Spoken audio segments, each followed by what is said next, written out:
ጌታ ቀና አርጋትና ሀገሬን ጌታ የከፋ ሁሉ ይታይ በደስታ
በስመ አብ ወወልድ ወመንፈስ ቅዱስ አሐዱ አምላክ አሜን።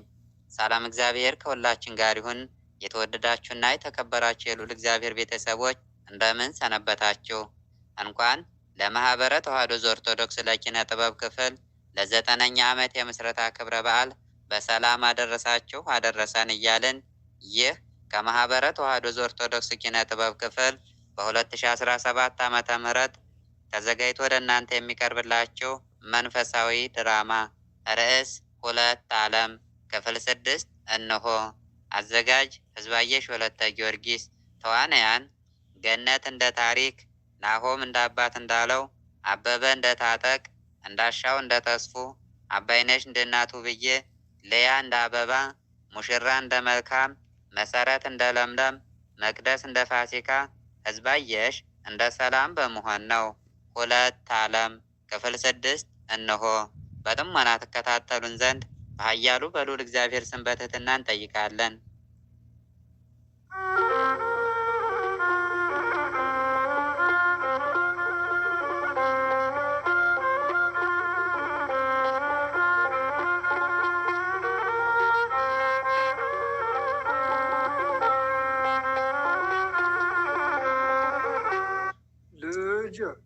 ደህና ነኝ፣ አታስቢ።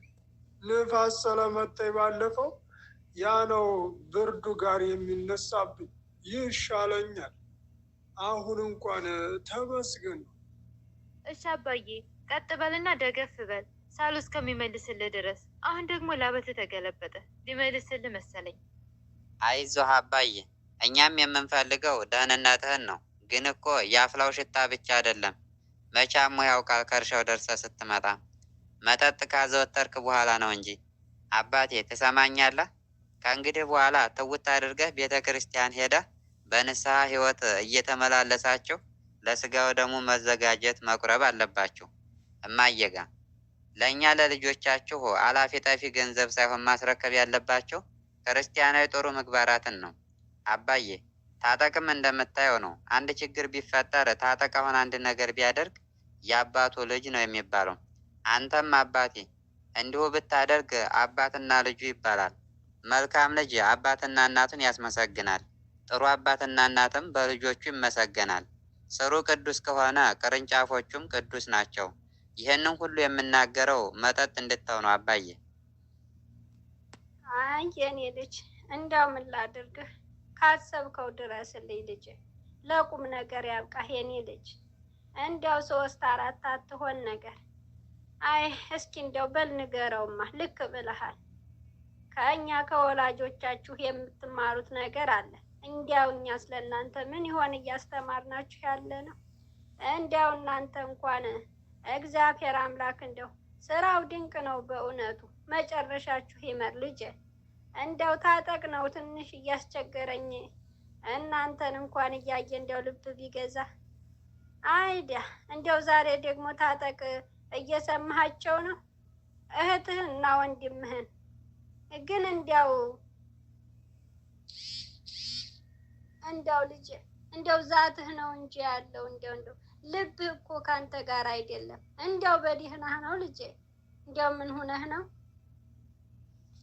እሺ ተስፋ ልጅ ልክ ነህ። መጠጡ አይደለም መስሏችሁ ነው እንጂ ልጆች። ዛሬ ደግሞ ጅቧሌ መብራት ሊዘጋ ነው እንዴ?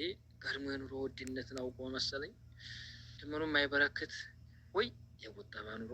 ኧረ አንዛለቅም እንደዚህ ኑሮ ተወዶ ወይ ጣጣ። ሰላም መልሳለኝ ይሆን እንዴ? ስልኬ ሳይለንት ስለነበር አልሰማሁትም። ሰጋሁ እኮ ሲጮህ መብራት የሚቆርጥብኝ መሰለኝና ሳይለንት አድርጌው እኮ ነው። ዋው መልሳልኛለች። በኋላ ወጣ ብዬ በሪከርድ አወራታለሁ። በቃ ቡጢር ነው እንግዲህ። አቤት እማዬ። ኧረ አለሁ አባዬ። ደህና ከሆነ በቃ ወጣ ብዬ ልምጣ። ሰውነት የተሳስሯን ብርዱ መሰለኝ። እስኪ ላፍታተው። አልቆይም፣ ቶሎ ነው የምመለሰው። ታጠቅ፣ ቆይ እንዳወጣ። ትሰማኛለህ ወንድሜ?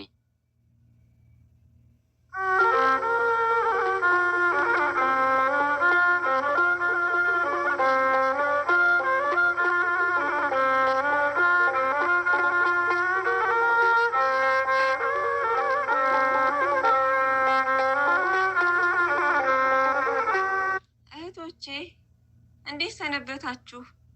እንኳን አደረሳችሁ። ዕለቱን ታስበውና ተከብረው ለሚውሉ ዓመታዊና ወርሃዊ የቅዱሳን መታሰቢያ በዓላት እንዲሁም ለዕለተ ሰንበተ ክርስቲያን ቅድስት።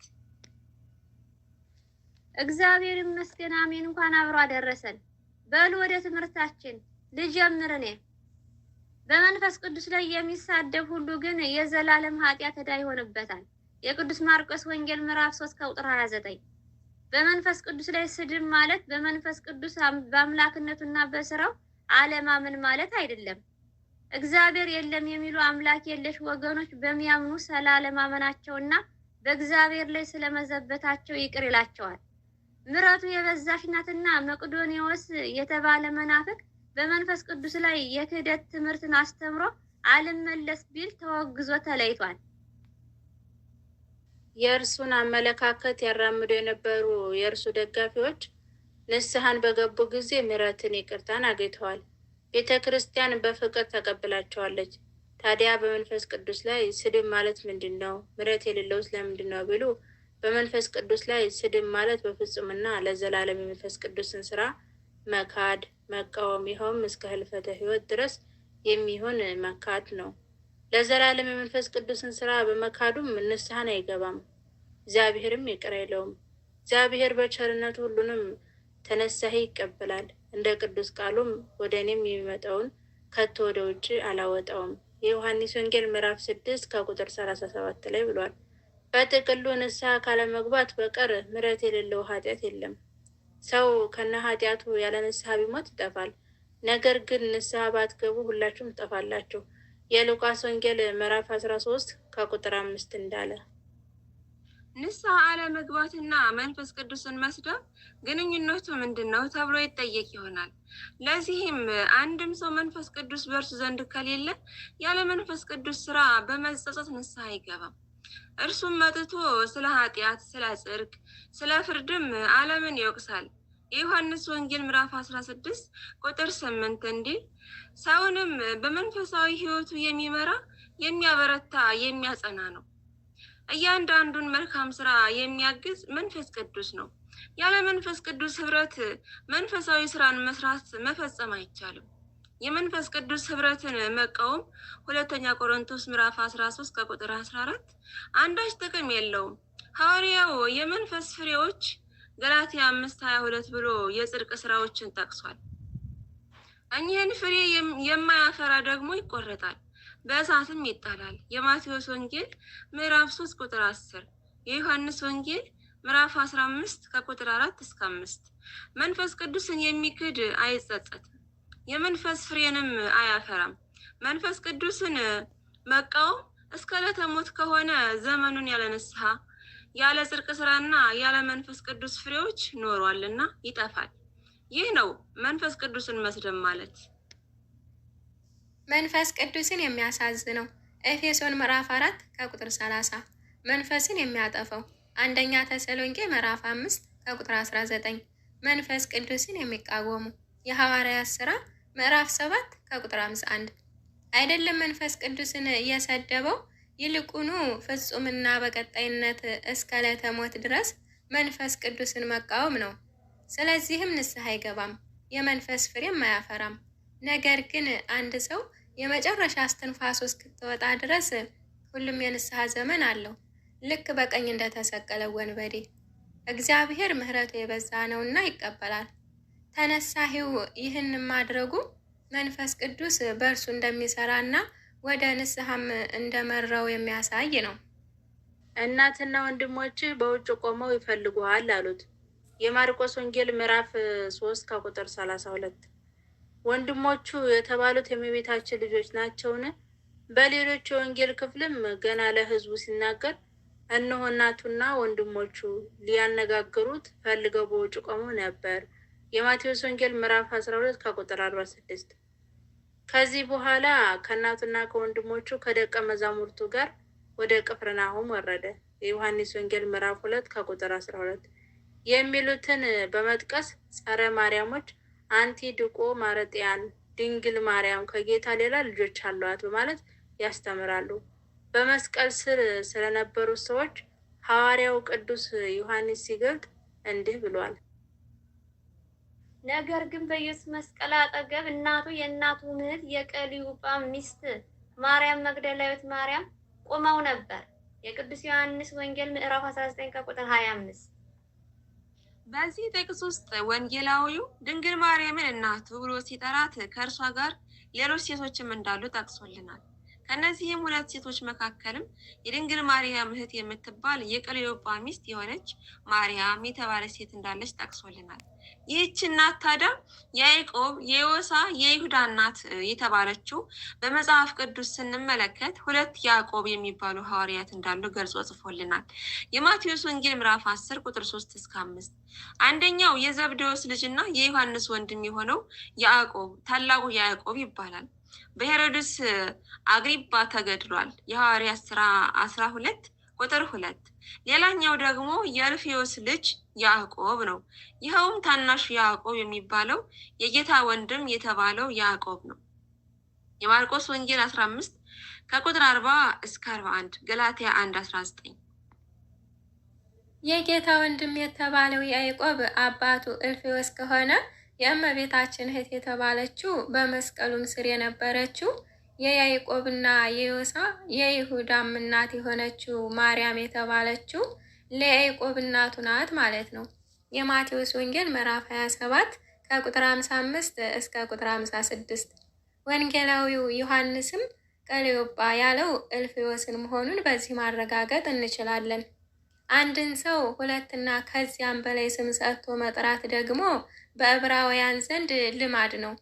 በዚህም መሰረት ቀሊዮጳ የአልፌዎስ ሌላኛው ስሙ መሆኑን እናረጋግጣለን። ለምሳሌ የሙሴ አማት የነበረው ራጉኤል ሌላ ጊዜ ኦሪት ዘጸአት ምዕራፍ 18 ከቁጥር 6፣ ኦሪት ዘኍልቍ ምዕራፍ 10 ከቁጥር 24 ተብሎ ተጠርቶ እንመለከታለን። ንጉስ ኦዚያን በሌላ ቦታ አዛሪያስ ተብሎ ተጠርቷል። ሐዋርያው ቅዱስ ጴጥሮስ ስምዖንና ኬፋ ተብሎ ተጠርቷል። ቀናተኛው ይሁዳም ታዲዮስ ተብሎ ተጠርቷል። የጌታ ወንድሞች የተባሉ የቀሊዮጳ ወይም የአልፌዎስ እና የድንግል ማርያም እህት የተባለችው ማርያም ልጆች ሲሆኑ ለጌታ ደግሞ የአክስት ልጆች እንደማለት ናቸው። የአክስት ልጅ ደግሞ በአይሁድ ወንድም ብሎ መጥራት የተለመደ ነው። ወንድም በመጽሐፍ ቅዱስ ሲጠቀስ ለስጋ ወንድም ብቻ አይደለም፣ በብዙ መልኩ ወንድምነት ተገልጿል። በመወለድ ወንድምነት። እንዲህ አይነት ወንድምነት ከአንድ እናትና አባት መወለድን በእናት ወይም በአባት አንድ መሆንን ይጠይቃል። ለምሳሌ ያዕቆብና ኤሳው ኦሪት ዘፍጥረት ምዕራፍ 4 ቁጥር 1 እስከ 2፣ 12ቱ የያዕቆብ ልጆች ኦሪት ዘፍጥረት 34 ቁጥር 23፣ ሐዋርያው እንድርያስና ሐዋርያው ጴጥሮስ የዮሐንስ ወንጌል ምዕራፍ 1 ቁጥር 4። የወገን ወንድምነት። ይህ አይነት ወንድምነት በወገን አንድ መሆንን ይጠይቃል። አይሁድ ከአብርሃም ወገን ስለሆኑ ወንድማማቾች ተብለዋል። ለምሳሌ አንተም ወንድምህን ዕብራዊውን ወይም ዕብራዊትን ብትገዛ 6 ዓመት ያገልግልህ፣ ኦሪት ዘዳግም ምዕራፍ 15 ቁጥር 12 የወንድምህ በሬ ወይም በግ ጠፍቶ ብታይ ቸል አትበል። ኦሪት ዘዳግም ምዕራፍ 15 ቁጥር 12 በስጋ ዘመዶቼ ስለሆኑት ስለ ወንድሞቼ ከክርስቶስ ተለይቼ እኔ ራሴ የተረገምኩ እንድሆን እጸልይ ነበር። ወደ ሮሜ ሰዎች ምዕራፍ 9 ከቁጥር 1 እስከ 3። በስጋ ዝምድና ወንድምነት የቅርብ የስጋ የዘር ቁርኝነት ካለ ወንድማማች ተብለው ይጠራሉ። ለምሳሌ ሎጥ የአብርሃም ወንድም ልጅ ነው። ማለትም አብርሃም ለሎጥ አጎቱ ነው። ነገር ግን ወንድሜ ብሎ ጠርቶታል። ኦሪት ዘፍጥረት ምዕራፍ 12 ከቁጥር 3 እስከ ቁጥር 5፣ ምዕራፍ 13 ከቁጥር 8 እና ምዕራፍ 14 ከቁጥር 14። እንደዚሁ ሐዋርያው ታናሹ ያዕቆብ ይሁዳ ስምዖንና የዮሳ የእመቤታችን እህት ለተባለችው ማርያም ልጆች በመሆናቸው ለጌታችን ለመድኃኒታችን ለኢየሱስ ክርስቶስ ወንድሞች ተባሉ። ምክንያቱም የአክስት ልጆች ናቸው። የፍቅር ወንድምነት የፍቅር ወንድምነት መንፈሳዊ አንድነትን የሚጠቁም ነው። ለምሳሌ ወንድሞች በህብረት ቢቀመጡ እነሆ መልካም ነው፣ እነሆም መልካም ያማረ ነው። መዝሙረ ዳዊት ምዕራፍ 132 ከቁጥር 1። ስምህን ለወንድሞች እነግራቸዋለሁ፣ በጉባኤ መካከል አመሰግንሃለሁ። መዝሙረ ዳዊት ምዕራፍ 22 ከቁጥር 22። ኢየሱስም ገና ወደ አባቴ አላረግኩም አትንኪኝ፣ ነገር ግን ወደ ወንድሞች ሄደሽ እኔ ወደ አባቴና ወደ አባታችሁ ወደ አምላኬና ወደ አምላካችሁ አድርጋለሁ ብለሽ ንገሪያቸው አላት። የዮሐንስ ወንጌል ምዕራፍ 20 ከቁጥር 1። አሁን ግን ወንድሞች ከሚባሉት አንዱ ሴሰኛ ወይም ገንዘብን የሚመኝ ወይም ጣዖትን የሚያመልክ ወይም ነጣቂ ቢሆን ከእርሱ ጋር እንዳትተባበሩ እጽፍላችኋለሁ። አንደኛ ቆሮንቶስ ምዕራፍ 5 ከቁጥር 11። ለሁላችሁም ቃለ ሕይወትን ያሰማልን፣ ጸጋውን ያብዛላችሁ። በሉ ይበቃናል። የሳምንት ሰው ይበለን።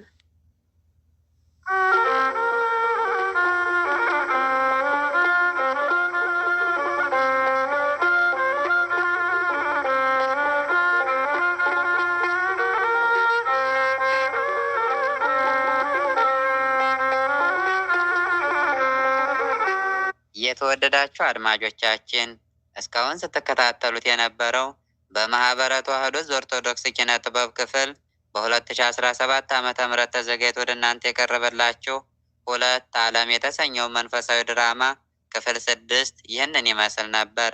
በጥሞና ስላዳመጣችሁን በኃያሉ በልዑል እግዚአብሔር ስም ከልብ እናመሰግናለን።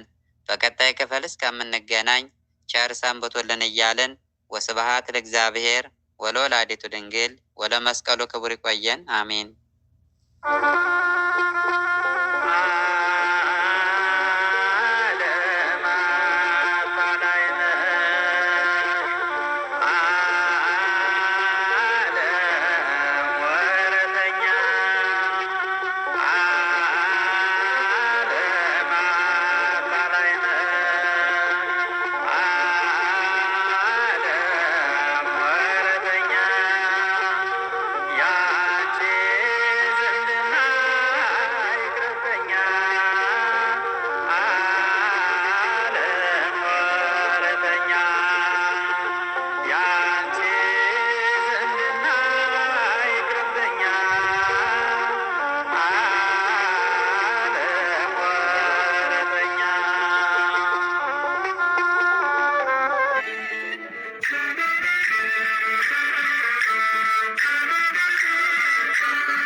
ቀን አርጋትና አገሬን ጌታ የከፋ ሁሉ ይታይ መስላ